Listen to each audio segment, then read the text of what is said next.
Hello, and welcome to Mastermind Mastery, the podcast for professionals who want to create and run successful peer advisory councils, or as we call them, PACs for short, or they're also known as peer groups or business mastermind groups. I'm your host, Tina Corner-Stoltz, founder of LX Council, where I've been in the industry running groups since 2005 and now help those like you with education, certification, and support wanting to do the same. At one time, I ran 10 groups, nearly 100 members, and sold my groups for a good multiple, and recently released my second book, Your Seat at the Table, How to Create and Run Your Own Peer Advisory Councils, published by Forbes, and grateful to you that it's an Amazon bestseller. I invite you to join each week where we share strategies and techniques to successfully launch and become a master of running your PACs. You'll hear insights, perspectives, do's and don'ts, learn from my and my guests' mistakes, successes, and get the inside track to key takeaways. Each time we have a guest, we'll be having a bit of fun. So are you ready? Let's get going and dive into today's episode. So hello, everyone. This is Tina Corner, your host for Mastermind Mastery. And today we have Des McCabe with us. And before we get started, Des, you just had me play We Can Work It Out by Clive Williams. So why is that an important song to you? Oh, Tina, it's wonderful to be here. Thank you so much for the invite. I met Clive about 4 or 5 years ago. He came along to one of the programs that we were running, and it was about how do you develop your future, your career, your business, all of that in one thing. And most of those courses tend to focus on your key skill and how you develop it. But what Clive did is he got to work with the rest of the group in a peer group working type arrangement. And he suddenly said, well, what are you guys doing? And he found out about the program we were working, which was called Work It Out. So he combined his musical talent with our program, and he wrote us a theme song for our program called Work It Out. No way. Yeah. That's a great story. So we're going to make sure we include the link to that song in the show notes so everybody can listen to the whole thing, because the words are kind of amazing. I'm like, Yeah, so, and it's on my website, desmccabe.com, if anybody wants to listen to it. But it was I chose it because it encapsulated this idea of peer group working, where somebody takes the initiative, works with their colleagues in a collaborative way, and creates something that people just couldn't expect. Yes. Well, what a great song. And that happened. So definitely meaningful for you. And as we get started, so today's episode is really going to talk about unlocking business success through peer group working. And Des and I have known each other for years. Des is based out of the UK. And I've known him from the standpoint of him being a licensing expert.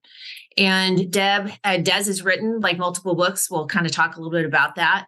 But today's kind of episode based on peer group working, is kind of a concept out there I'm sure a lot of our audience hasn't heard about. So I'm excited to talk about this today with you, because let's first just start with, what is peer group working? What does that mean? Well, you're absolutely right. Right. I'm conscious this is a short podcast. Right. But I think peer group working is probably the most least understood and most underutilized management and personal development skill that businesses have. So that's the first thing to say. We already have it. It's just that we don't use it. And I think part of the two ways of trying to describe what it is the first thing, it's an individual-led process. So it's not something where the management team say, let's set up a peer group to look at such and such, right? So that's the first thing. It's an individual-led process where somebody says, like Clive with the song, why don't we write a song? Right? Mm-hmm. Somebody says in your business, why don't we do such and such? That's where peer group working comes from. It comes from that individual spark of creativity and innovation. And the second key thing about it is it's about personal relationships. So it starts with a personal piece. And I know that you are fabulous with this on your peer group and your management peer group teams and your mastermind groups, where you do the individual piece right at the start, where people touch base on a key point. Yep. And years ago, when I grew up in Ireland, we would go to a management meeting for whatever it was for an hour. And the first 10 minutes would be saying hello. The next 20 minutes would be having a cup of coffee with scones and butter and cream and jam, right? And then by the time you had 15 minutes left, you actually had built the right level of relationship and positivity to deal with whatever it was. And I think we've missed that in business. I think we tend to be much more task orientated rather than personal development led. We don't get all of those additional values from the relationship. No. And being now remote so much has changed that, right? Can't really do that and stuff. And your other point then about why do we need it? That's why we need it. Because we're so remote, usually, we focus on tasks. And because we're focused on tasks, we tend to work within our departments or our area of responsibility. But if we were linking up with people and developing ideas, building relationships first, then that opens up the fact that Clive can play the guitar, he can construct a song, he can add the music to it. We've got a new product coming out of nowhere. So there's a great freedom, flexibility. It unleashes tremendous creativity, innovation, if you can get everybody in the same hymn sheet, so to speak, right? Right. So we're talking mostly inside an organization, right? Yep. Right now. Yep. And how would somebody go about making something like this happen? Well, we all do it automatically ourselves. It's an innate process. We tend to say to somebody right at the start of most conversations, "How are you?"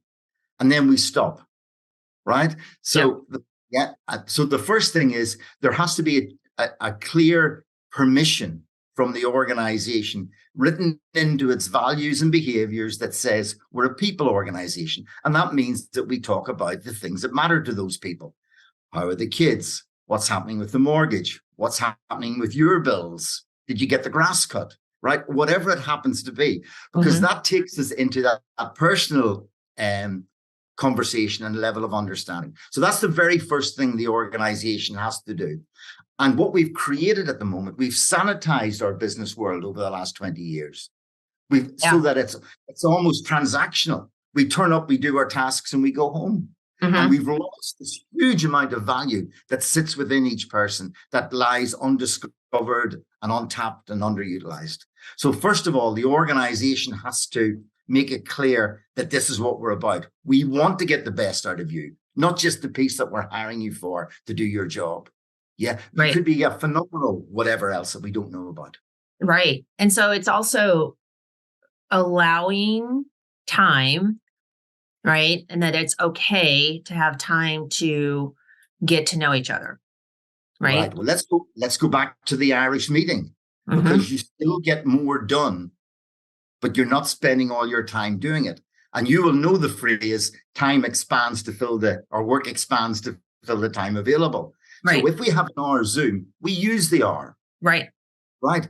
But if we spend the first 10 or 15 minutes checking in, building relationships, we would get far more done in the last 45 minutes, because we would complete the task we'd set out to initially, and we would get on to some more really juicy creative stuff.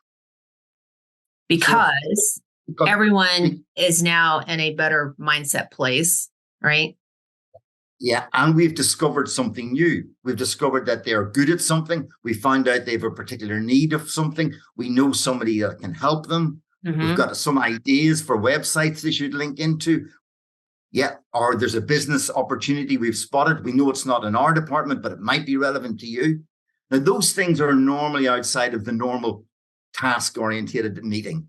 Right. So this does not take more time. This is a more efficient use of time. Yes. Well, one of the things that I'll be talking about in an episode is Ford, F-O-R-D. And that is how you talk about someone's family, what they do, their recreation, and their dreams. But the point is that what I heard, too, earlier for you is how you ask, how are you doing? And one, it has to come across as sincere, right? Number two is it doesn't end there. So I ask how you're doing, but I should be listening for your answer and then build upon it, right? Absolutely. So, and in fact, you go further than that, because the way that could be interpreted is that we've got a meeting to do, but we stick this bit on at the front, right, to show that we care. But it's not like that. This is actually a different way of working. This is actually turning it inside out and saying, okay, let's build a relationship. Let's find out what's happening. And then together, now let's get on to this piece. So it's not an artificial 4 or 5 minutes at the start. It's a complete mind shift or value shift. Yep. So how do you think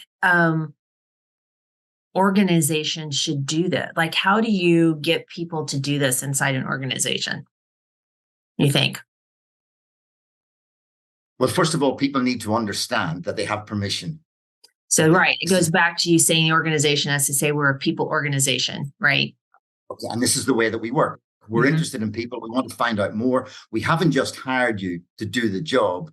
We've hired every part of you because we want you to develop. We want you to be fulfilled. We want you to be excited. We want you to create new opportunities with us, etc. So that comes into your induction, right? So you start with induction. Then you start with your normal management processes. So this process gets built into your meetings. It gets built into your work agendas, right? This now becomes your EDI, equality, diversity, and inclusion strategy. Many managers I meet still think that diversity is about the number of Black people that you have in your organization. Diversity is about the way that we utilize the skills, abilities, talents, experience, knowledge, and contacts that people have. Now, how to find all that out? That's the mechanics of inclusion. And so many organizations get lost in, training on diversity or training in inclusion. That's not how you build an inclusive organization. The way you build an inclusive organization is asking people, how are you? And so, I think about this and that one thing that pops out to me listening to you is vulnerability. Meaning, if I'm here and we're having this conversation and I'm learning more about you, et cetera, I would think one of the benefits is vulnerability, meaning out of this, I'm going to feel more comfortable maybe stating my opinion or my perspective on something because I now feel like I might be in a more safer space just because I might feel like I know you better or you know me better, et cetera. Is that an outcome that happens? Yes. And the better word for that is trust. Yes. Yeah. Yeah. So organizations, businesses are looking to build trust. So many businesses have a toxic culture. And you hear it all the time with the way people behave, etc. So this is the way you would describe it is a level of vulnerability. But the other side of that is trust. It's about relying on people in a lovely way without feeling like you're being exploited or opening up too much or feeling you're giving something away. All of those things eventually disappear because other people work with you as opposed to separately from you, and you're not exposed in that way. Right. So are there other benefits like we haven't talked about? So there's like it saves time, it's more efficient, increases trust. You find out different capabilities, right, that somebody might have. It creates sometimes new thought process, right, of bringing out. And so is there anything else that it does? The two big benefits are firstly around businesses and then secondly around the individuals. So for businesses, often businesses don't know how to deal with things. Number one, it could be a challenge, could be an opportunity, or it could be something they don't even know that they need to deal with. Now, there will be people in the organization who have ideas about those challenges, who have ideas about those opportunities, and who can see things that are going wrong or are about to go wrong. Now, at the moment, we've excluded all of that potential from seeping up and having an impact. Peer group working creates a positive way for that to happen, because then people can say, I've had this thought, who should I talk to? I've had this idea, who do you think it would be a good person to meet with? So it gets people to move out of their tasks, their jobs. It gets them to move out of their department in a much more constructive and planned way. For the individual, huge benefits around a sense of worth, a sense of being valued, and very fast career development, because suddenly now they can create something and make an impact. So it's a win-win for everybody. Yeah. Well, and I can see too where this is when we think about the traditional model of running a mastermind group and a peer group. A lot of times, as the moderator of that meeting, you may feel kind of beholden to the agenda. Okay. So the agenda being we're supposed to start here, do this next, do that next, do this next, and we have to end here. And there is an important piece too that I'm hearing that this applies, that just allow for, right, these conversations to have and the importance of having them to build trust in the group. It's another tactic, another way to do that, because there's all kinds of methods, that everybody has to do that. But those casual conversations and allowing those to happen and also kind of setting up the environment to happen is obviously important. And what comes to mind too in listening to you is how it can train those owners or whoever are the members in the group to take that back to their organizations to do the same. Absolutely. Right? And I just love what you do with your mastermind groups, particularly within organizations, because not only are you showing and teaching people how to work in a collaborative way, but you're actually saying to them, as you rightly point out, here's a core skill that you can now take and use to encourage and empower people in your organization. So your mastermind groups are not just a group for people to help themselves. You're actually training them in the skill. Now, how do they take that skill back and use it? That's really what the huge potential is in all of this. Yeah. Yeah. So it's just another learning. So I'm going to call this to our audience. It's in many ways kind of sort of advanced technique here to get you thinking that as you're working with those in your group, how you can, right, expand their thinking about taking this into the organization. So, Des, as we kind of get to the end here to wrap up, what would you, for our listeners, because a lot of times when you hear a new concept, you need to hear it a few times for it to resonate. And I put this in that category. So for the audience, how would you wrap up kind of some of the key takeaways from our discussion today? I think every business has a real fabulous opportunity to get greater value, greater innovation, greater collaboration out of all of their staff. And they can increase motivation by developing a much more cohesive, well understood process of peer group working. What that means is you build it into your values and behaviors. You say we're people business, we put people first. But what that means is that we build relationships. We encourage people to build relationships because we want to find out about each other. Because we care, because if we work better together, we'll help each other and we'll all succeed. But secondly, because we want to find out those skills and abilities and talents that you have and enable you to use those for the opportunities that are coming, et cetera, et cetera. The key thing here to remember is AI is doing 90% now of what we used to do. The key added value that companies are going to get is through relationship working. Peer group working cannot be done through AI. You and I will only come up with a new idea, Tina, when we talk like this. Right. When I find out that you're going to do something with LX Council and I say, here's a great new licensing idea, and suddenly something happens. So if you really want to be ahead of the game on AI, stop looking at prompts that other people have created and start getting your own teams to say, what about this? Could we do this? Should we have a look at this? Great. That's the big thing. Perfect. And I think you have a guide, right? Yeah. I've got So tell everybody about the guide, and we're going to put how you get this guide in the show notes. So I think everybody's going to want to do this. So what's the guide? Well, out of today, I'll pull together some notes. I'll do a little summary for people. It'll be short, sharp, but it'll just answer all the questions that you've asked me without the Irish accent. And then they'll be able to download that on my website. And again, if they have any queries, just come back to me at any stage. I'm more than happy to help. Awesome.